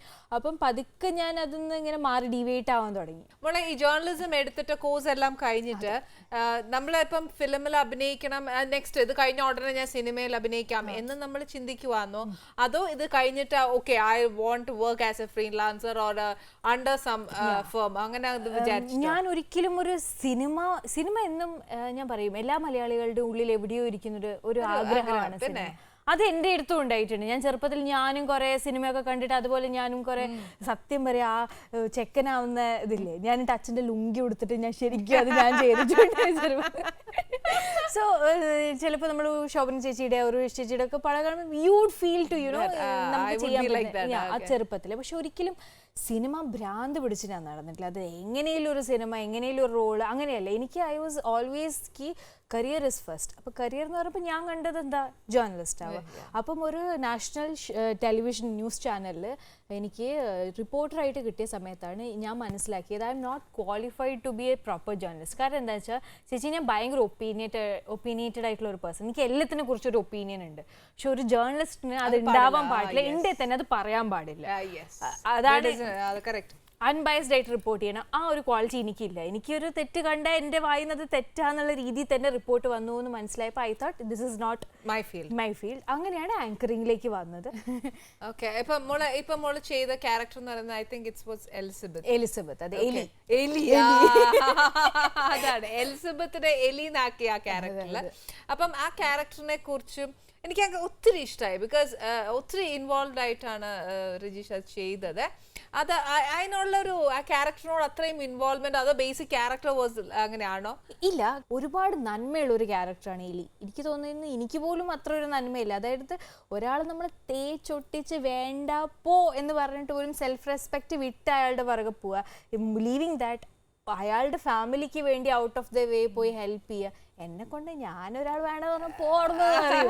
പക്ഷെ അത്രയും നന്മയുള്ള ഒരു ക്യാരക്ടർ കിട്ടുമ്പോൾ അത് ചെയ്യണം എന്നുള്ളൊരു ആഗ്രഹം ഉണ്ടായിരുന്നു. ഇനി നെക്സ്റ്റ് പ്രോജക്റ്റിലെ മോള് എന്തൊക്കെയാ ചെയ്യാൻ പോകുന്നത്? ഇപ്പൊ എന്റെ റിലീസായി ഓടിക്കൊണ്ടിരിക്കുന്ന വിഷുപ്പടം എന്ന് പറഞ്ഞാൽ ദിലീപ് ഏട്ടന്റെ കൂടെ ജോർജ് ഏട്ടൻസ് പൂരമാണ്. എനിക്ക് അതിൽ ഏറ്റവും ഇഷ്ടം TG രവി സാറിന്റെ ക്യാരക്ടറാണ്. അതെ, നമ്മള് കരയിപ്പിച്ച് കളയുന്നൊരു കഥാപാത്രമാണ്. ഇന്നും അയ്യോ സാറിനെ കുറിച്ച് പറയാണ്ടിരിക്കാൻ വയ്യ കേട്ടോ. ഞാനിങ്ങനെ സെറ്റിലിരിക്കുമ്പം ആർട്ടിഫിഷ്യൽ റെയിൻ്റെ ഒരു സീനുണ്ട്. അപ്പം എനിക്ക് കുറവാണ് അതിൽ. ഒരു 2-3 ദിവസം എടുത്തിട്ട് അത് ഷൂട്ട് ചെയ്ത് ഡെയിലി. അതും TG രവി സാറിന് നല്ല പ്രായമായ, എന്നാലും ആ മഴ വെയിൽ ഗ്രൗണ്ടിലാണ്, പൊരിഞ്ഞ വെയിൽ എന്ന് പറഞ്ഞാൽ കൊച്ചിയിലാണെങ്കിലും പൊള്ളാച്ചി വെയിലിൻ്റെ ചൂടാണ്. പക്ഷെ ഒരു സെക്കൻഡ് പോലും ഒന്ന് ക്യാരവാനിൽ ഇരിക്കണം എന്ന് പറയുമോ, ഒരു വെള്ളം വേണമെന്നൊന്നുമില്ല. ഹി വാസ് ഓൾവേസ് ആക്റ്റീവ് എന്ന് പറഞ്ഞാൽ ഇങ്ങനെ പമ്പ്ഡ് ആയിരുന്നു പുള്ളി. വാ ഇപ്പൊ വാ, ഞാൻ ഇപ്പൊ അഭിനയിക്കും. അതൊക്കെ കാണുമ്പോഴാണ് നമുക്ക് ഒരു കാൽവേദന. അപ്പൊ നമുക്ക് മനസ്സിലാവും ഒരു കാലുവേദന, കാല് ഇൻഫാക്ട് ഒടിഞ്ഞു കടന്നാൽ പോലും ഇങ്ങനെയായിരിക്കണം. ഇതൊക്കെയാണ് പഠിക്കാൻ പറ്റുന്നത്. യുനോ, അതുകൊണ്ടാണ് പുള്ളി ഇന്നും ഉള്ളത്.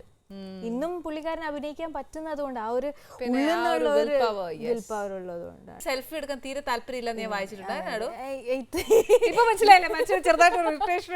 ഇല്ല ചേച്ചി, എനിക്ക് സെൽഫി എടുക്കാൻ പ്രശ്നമൊന്നുമില്ല ചേച്ചി. ചോദിച്ചാൽ ഞാൻ ഓൾമോസ്റ്റ് എല്ലാവരുടെയും കൂടെ നിന്നെടുക്കും. പക്ഷെ എൻ്റെ പ്രശ്നം എന്താണെന്നറിയോ, എന്നോട് ചോദിക്കാതെ നിങ്ങൾ ഒരു ആംഗിൾ നിന്ന് എടുക്കരുത്. ചിലപ്പോൾ അത് എനിക്ക് ഇഷ്ടമായില്ല എന്ന് പറയും. എന്നെ കാണാൻ ഭയങ്കര പോരായിരിക്കും, നിങ്ങളെ കാണാൻ ഭയങ്കര രസമായിരിക്കും. സെൽഫി ഇല്ലേ, നമ്മൾ തന്നെ ഒരു 10 എണ്ണം എടുക്കുമ്പോൾ അതിൽ ഒരെണ്ണം ഒക്കെ നന്നാവുന്നുള്ളൂ. അപ്പം ഞാൻ പറയും, ഒന്ന് ചോദിച്ചിട്ട് ഒറ്റ ക്വസ്റ്റ്യൻ, ഒരു സെൽഫി എന്ന് ചോദിച്ചാൽ മാത്രം മതി. ഇതേപോലെ ആഡുകളൊന്നും ചെയ്യില്ല എന്ന് പറഞ്ഞ പരസ്യം ഒന്നും ചെയ്യില്ല എന്നല്ല ചേച്ചി ഞാൻ പറഞ്ഞു. ഞാൻ പറഞ്ഞതെന്ന് പറഞ്ഞാൽ, ഞാൻ ഈ യൂസ് ചെയ്യാത്ത പ്രോഡക്ട്സ് ഞാൻ എൻഡോഴ്സ് ചെയ്യില്ല. അതായത് എനിക്ക് തലമുടിയുടെ കുറേ എണ്ണയുടെ കുറേ പരസ്യം വന്നിട്ടുണ്ടായിരുന്നു. അപ്പം ഞാൻ പറയുകയെന്ന് വെച്ചാൽ, ഞാൻ സാധാരണ എൻ്റെ വീട്ടിൽ എൻ്റെ അമ്മ എനിക്ക് തുളസിയും മറ്റേ കറ്റാർവാഴ അങ്ങനത്തെ ഒരു 5-6 സാധനം ഇട്ട് കാച്ചി തരുന്ന എണ്ണയാണ് ഞാൻ തേക്കുന്നത്. അപ്പോൾ അതിന് പകരം ഞാൻ വേറൊരു എണ്ണയാണ് തേക്കുന്നതെന്ന് പറഞ്ഞിട്ട് അത് തേച്ചിട്ട് മുടി വരും. പക്ഷെ ആൾക്കാർ എന്താ അറിയാത്ത കാര്യം എന്ന് പറഞ്ഞാൽ, കുറേ കൊമേഴ്ഷ്യൽ എണ്ണയിൽ, ഞാൻ അങ്ങനെ പറയല്ല, ചില എണ്ണകളിൽ സ്റ്റിറോയിഡ്സ് ഉണ്ട്. അപ്പം നമ്മൾ യൂസ് ചെയ്യുമ്പം ഒരുപാട് മുടി താഴത്ത് വളരും, പക്ഷെ അത് നിർത്തിയാൽ അതുപോലെ കൊഴിയും. So you have to always use it എന്നുള്ളൊരു പ്രശ്നമുണ്ട്. പിന്നെ അത് മാത്രമല്ല, അഡിക്റ്റഡ് ആവാം. അല്ലെങ്കിൽ ചിലപ്പം ഉണ്ടാവാതിരിക്കും. പക്ഷെ ഞാൻ യൂസ് ചെയ്യാത്ത സാധനം കൊണ്ട് എന്റെ മുടി ഉണ്ടാവെന്ന് പറഞ്ഞിട്ട് എന്തോ എനിക്ക് നല്ലൊരു ആറ്റിറ്റ്യൂഡാണ്. കാരണം നമ്മളെ എല്ലാ ആഡിനകത്ത് നമ്മള് ഈ പറഞ്ഞ കൂട്ട് നമ്മളെ കാണുന്ന ഒരു വിശ്വാസം മാത്രമേ പ്രേക്ഷകർക്കുള്ളൂ അല്ലെ, നമ്മൾ കൊടുക്കുന്ന ഒരു ഗ്യാരണ്ടിയേ ഉള്ളൂ. ഇപ്പൊ നമുക്ക് ഒരു കാര്യം ചെയ്യാം, വിഷു ആയിട്ട് വന്നിട്ട് ഒന്നും കൊടുത്തില്ല, പക്ഷെ ഈ നേരത്തെ ചോറ് കൊടുക്കാൻ പാടില്ല. പക്ഷെ എന്നാലും നമ്മുടെ അടുക്കളയിൽ വന്നതല്ലേ, സമൃദ്ധിയുടെയും എന്താ പറയാ ഭയങ്കര പായസം തരാം. ഞാൻ അന്നേരം ഇനിയിപ്പോ ഈ ചോറ് ആദ്യം വിളമ്പിയേച്ചാ പായസം വിളമ്പുന്നേ. അന്നേരം ആ എരിവിന്റെ കൂടെ കഴിക്കാനല്ലേ അതിന്റെ ടേസ്റ്റ്. ഞാൻ എടുത്തോണ്ട് വരട്ടെ സദ്യ. അയ്യോ വേഗം വേഗം ഇരിക്കാൻ പോലെ നേരം.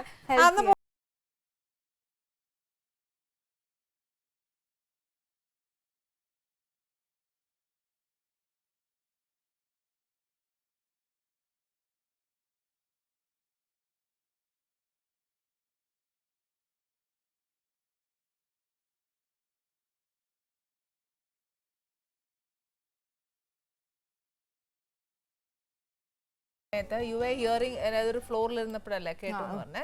അപ്പൊ അതിന്റെ കൂടെ ഒരു അനു എന്നൊരു പറഞ്ഞിട്ടൊരു അഞ്ജു യെസ്, ആരത്? എന്റെ അനിയത്തി. അതാണ്, അവരൊന്നും ഇൻട്രൊഡ്യൂസ് ചെയ്തില്ല. നമ്മളിങ്ങനെ ഫുഡിനെ കുറിച്ച് പറയുമ്പോ ഇങ്ങനെ കുടുംബത്തിനെ കുറിച്ച് ഒരു ചേച്ചിയാണോ ഇത്?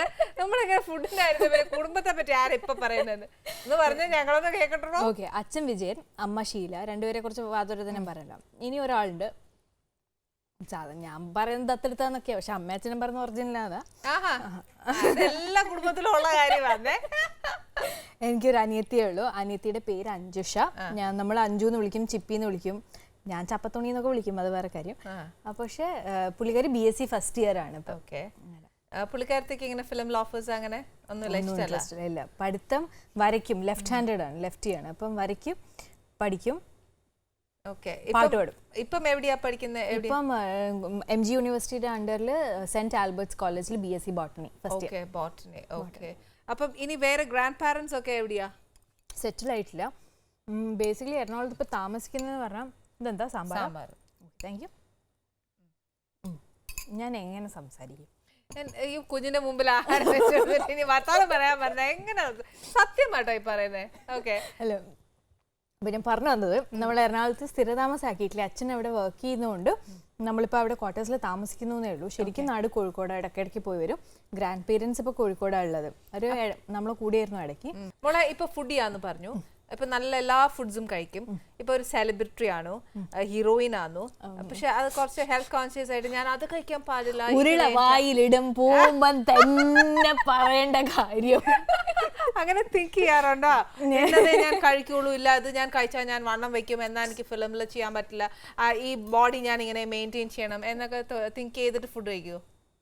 ശരിക്കും ഞാൻ പറയേണ്ടതാണ് എന്നാണ്, അങ്ങനെ അല്ലാന്നുള്ള കാര്യം മനസ്സിലായി. സോ എനിക്കെന്ന് പറഞ്ഞാൽ ചേച്ചി അങ്ങനെ ഒരുപാട് റെസ്ട്രിക്ട് ചെയ്യുക ആഗ്രഹമൊക്കെ ഉണ്ട്, പക്ഷെ പറ്റുന്നില്ല എന്നുള്ളതാണ്. ഞാൻ വന്നാ പിന്നെ ഒന്നുമില്ല. ഇല്ല, ഞാൻ പക്ഷേ അരി ഭക്ഷണം കഴിക്കാറ് വളരെ കുറവാണ്. പുട്ടാണെങ്കിൽ ഗോതമ്പ് പുട്ട്, അങ്ങനെ രാവിലെ പാവം അമ്മയ്ക്ക് കഷ്ടപ്പാടാണ്. അമ്മ ഒരു അരി ഇല്ലാത്ത എന്ത് ബ്രേക്ക്ഫാസ്റ്റാ ഞാൻ അതൊക്കെ ഉണ്ടാക്കി തരണ്ട്. പക്ഷെ ഒരു പ്രൊജക്ട് വന്നു, രജിഷ കുറഞ്ഞേ പറ്റൂ എന്ന് പറഞ്ഞാൽ then I will. Of course we have to, we are forced to do that.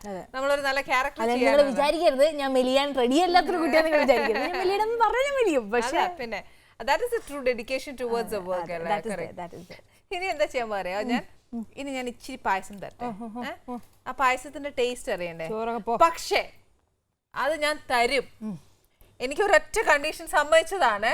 ഇല്ലേ, സമ്മതിച്ചാണ്. എനിക്ക് രാഗം, ശ്രുതി, താളം ഒന്നുമില്ലാത്ത ഒരു പാട്ട്. എനിക്ക് അപ്പോഴേ തോന്നി ഇത് പായസം കുടിച്ചിട്ട് പാടിയാൽ മതി, അതിനുമ്പ് പാടരുത്. അമ്മ ഇത് എന്ത് പായസം? എന്ത് വിശ്വാസമുണ്ട് ഞാൻ അത് കുടിച്ചിട്ട് പാടിത്തരും എന്നുള്ളത്? അതൊരു വിശ്വാസമല്ലേ എല്ലാം? വേണ്ട, ആലോചിക്കാം. ടേസ്റ്റ് ഉണ്ടെങ്കിൽ പാടുന്നതായിരിക്കും. ഇല്ലെന്നങ്ങ് പറഞ്ഞാൽ മതിയല്ലോ. കുറെ കാലം ആനീസ് കിച്ചൺ മാങ്ങയാണ്, ആനീസ് കിച്ചൺ തേങ്ങയാണ്, ആനീസ് കിച്ചൺ ഫുഡ് അടിപൊളിയാണെന്നൊക്കെ കേൾക്കാൻ. എന്റെ അമ്മയുണ്ട്, നമ്മൾ ക്വാർട്ടേഴ്സിലാണ് താമസിക്കുന്നത്. അപ്പൊ അമ്മയുടെ കുറെ ഫ്രണ്ട്സ് ഉണ്ട്, കുറെ ആന്റിമാര്. അവരൊക്കെ എപ്പോഴും വന്നിട്ട് ഇന്ന് അറിയില്ലേ ഇന്ന് ആനീസ് കിച്ചണിൽ ഇതാ ഉണ്ടാക്കിയതെന്നൊക്കെ പറഞ്ഞ് കൊണ്ടുവരുന്നൊക്കെ കാണാം. എന്നെ സ്നേഹിക്കുന്ന കണ്ടുവെച്ച് അങ്ങോട്ട് പിടിക്കുന്നില്ല. ഒരു ഹായ് കൊടുത്തേര്. ഇനിയിപ്പോ ഹായിനെക്കാട്ടിലും എനിക്കിഷ്ടം എൻ്റെ ആ ഭക്ഷണമൊക്കെ പരീക്ഷിച്ച് നോക്കിയിട്ട് നമ്മുടെ വീട്ടിലുള്ള അംഗങ്ങൾക്ക് എല്ലാവർക്കും കൊടുത്തിട്ട് അവർ സന്തോഷത്തോടെ കഴിക്കുന്ന കാണുന്നതല്ല എനിക്ക് ഏറ്റവും വലിയ തൃപ്തി. അത് ഞാൻ കാണുന്നില്ല, പക്ഷേ ഇങ്ങനെയും കുറേ ആൾക്കാർ, ഇങ്ങനെ വന്ന കുറേ ആൾക്കാർ എന്നോട് അത് പറയുന്ന കേൾക്കുമ്പോൾ എനിക്ക് ഭയങ്കര സന്തോഷവും മനസ്സിനകത്ത് ഒരുപാട് തൃപ്തിയുണ്ട്. സ്പെഷ്യൽ താങ്ക്സ് ഉണ്ട്. താങ്ക്സ് ഫോർമലാണ്, പക്ഷെ എന്നാലും ഇരുന്നോട്ടെ കേട്ടോ. ഇനി പായസം കുടിച്ചിട്ട് കാര്യം പറയൂ. ഞാൻ നോക്കട്ടെ ഇതിലൊക്കെ വല്ല കാര്യമുണ്ട്. എന്താടോ അതറിയില്ല. ഇല്ല ഈശ്വര മനുഷ്യൻ ഓഹോ എന്നൊക്കെ പറഞ്ഞ് വീണപ്പോ ഞാൻ പഠിച്ചു. അത് എനിക്ക് ഭയങ്കര ഇഷ്ടമായി വരുന്ന എക്സ്പ്രഷനാ.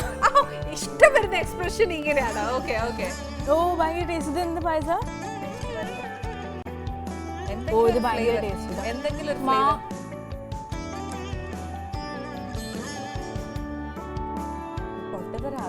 ഇല്ല. ഓയോ കണ്ടുപിടിച്ചു. ഇത് മാമ്പഴ പായസം തന്നെയാ. ഓ ഭയങ്കര ടേസ്റ്റ്. ഇത് കൊണ്ടുവന്ന് തരും. പിന്നെന്താ ഇതോടെ തന്നേക്കാലോ. ഓ ഭയങ്കര ടേസ്റ്റ്. ഇപ്പൊ നേരത്തെ പറഞ്ഞ ഡയലോഗ് തിരുത്തണം. എന്റെ അമ്മ സത്യം ഭയങ്കര ടേസ്റ്റ്. എനിക്ക് ഭയങ്കര ഇഷ്ടമായി. നേരത്തെ പറഞ്ഞ ഡയലോഗ് എന്താ? നേരത്തെ പറഞ്ഞ ഡയലോഗ് ആനയാണ്, തേങ്ങയാണ്, മാങ്ങയാണ് എന്നൊക്കെ പറഞ്ഞിട്ട് ശരിക്കും ആനയാണ്, ശരിക്കും തേങ്ങയാണ്, ശരിക്കും അടിപൊളിയായിട്ട്. എനിക്കൊന്നും പറയാനില്ല ചേച്ചി, സത്യമായിട്ടും ഭയങ്കര ഇഷ്ടമായി. എല്ലാവർക്കും വീട്ടിൽ എപ്പോഴും മറ്റേ പലതരം പായസം എല്ലാം ഉണ്ടാക്കുന്നത്. ഇത് ക്വൈറ്റ് ഡിഫറെന്റ്. സീസണൽ ഫ്രൂട്ട് വെച്ചിട്ട് നമ്മളൊരു പായസം ചെയ്തു. അമ്മ ചക്കേനെ കൊണ്ടും ഏത്തപ്പഴത്തിനെ കൊണ്ടൊക്കെ ഉണ്ടാക്കുന്ന കേട്ടിട്ടുണ്ട്. മാമ്പഴം വെച്ചിട്ട് അമ്മ ചെയ്തില്ല, ഇതുവരെ ചെയ്തിട്ടില്ല. ഭയങ്കര ടേസ്റ്റ്. ഇപ്പൊ മോള് കഴിച്ചിട്ട് ചെന്നിട്ട് അമ്മയോട് പറയാം അമ്മ മാമ്പഴ പായസം വെച്ചോളൂ. ഓ ഭയങ്കര ടേസ്റ്റ്. നമുക്കൊരു ബ്രേക്കിൽ മോള് കഴിച്ചോളൂ. ഒരു പാട്ട് ഞാൻ പ്രതീക്ഷിച്ചത് തരുമോ? ഓ തരാം. കഴിഞ്ഞിട്ട് പറയാം. ഒരു 2 വാക്ക് മതി. ശ്രുതി വേണ്ട, താളം വേണ്ട, ഒന്നും വേണ്ട. എന്റെ ഒരു മാസ്റ്റർ പീസ്. പിന്നെന്താ ദൈവമേ, ഞാനൊന്ന് കേക്കട്ടെ മാസ്റ്റർ പീസ് ഒക്കെ. പക്ഷേ ഭയങ്കര ബോറാണ്. അല്ല സാരല്ല, പക്ഷെ ബോറ് പാട്ട് ഞാൻ അസലായിട്ട് പാടും. ഇതിലേക്ക് ബോറാക്കിട്ട് അസലായിട്ട് പാടും. പാട്ട് അടിപൊളിയാട്ടോ. കേൾക്കണേ. ഈശ്വര കറുത്ത പെണ്ണെ നിന്നെ കാണാനിട്ടൊരു നാളുണ്ടേ, വരുത്തപ്പെട്ടെ ഞാനൊരു വണ്ടാഴ്ച മഞ്ഞേനടി, തുടിച്ചു തുള്ളും മനസ്സിനുള്ളിൽ തനിച്ചു നിന്നെ ഞാൻ നിന്നിച്ചിരിപ്പുണ്ട്. ഞാൻ വിചാരിച്ചതിനെക്കാട്ടിലും സൂപ്പർ ആയിരുന്നു. നമുക്ക് എല്ലാവർക്കും അത് മനസ്സിലായല്ലോ. ഇനി നമ്മൾ ചോദിക്കണ്ടല്ലോ. പറയരുത്. അടിപൊളിയല്ലേ, നല്ലല്ലേ? ശരിക്കും ബോറായിട്ട് നമ്മളെ ഞാൻ ഒരു കാര്യം പറയട്ടെ, ഇത് ഇവിടെ നിന്നല്ല എവിടെയും പാടണം. പിന്നെ മോളെ പിടിച്ച് മാറ്റി നിർത്തും അപ്പം ഓൺ ദ സ്പോട്ട്. മറക്കല്ലേ ചേച്ചി പറഞ്ഞ ആ ഉപദേശം എപ്പോഴും കൂടെ വെച്ചേക്കണം. ഇനി നമുക്ക് അധികം പാടിക്കണ്ട. പക്ഷെ ഒരുപാട് വിശേഷങ്ങൾ കേട്ടു, സന്തോഷമുണ്ട്. ഇത്രയും തിരക്കുള്ള സമയത്തും ഇത്രയും അവാർഡൊക്കെ കിട്ടി ബിസി ആയിട്ടിരുന്ന സമയത്ത് പോലും മോള് ഇവിടെ വന്നാൽ I'm so happy. Thank you very much. So sweet of you. Thank you so much ചേച്ചി. ആൻഡ് ആനീസ് കിച്ചൻ്റെ എല്ലാ പ്രേക്ഷകരോടും എനിക്ക് പറയാനുള്ളത്, ഞാനിവിടെ വന്ന് ടെസ്റ്റ് ചെയ്തിരിക്കുകയാണ്. സംഭവം ശരിക്കും ജെനുവൻലി ട്രൂ ആണ്. ഞാൻ പറയണത് നിങ്ങളൊക്കെ വീട്ടിലുണ്ടാക്കുന്നവർക്ക് ഓൾറെഡി ടേസ്റ്റ് ചെയ്യുമ്പോൾ അറിയായിരിക്കും. But it's really good. And ചേച്ചി ഇത് ഒരു അടിപൊളി ഷോ ആട്ടോ, അങ്ങനെ പറയുന്നതല്ല. കുക്കിംഗ് മാത്രമല്ലല്ലോ, നമ്മളിവിടെ വരുന്നു, ആൾക്കാരെ experience, and I had A wonderful time.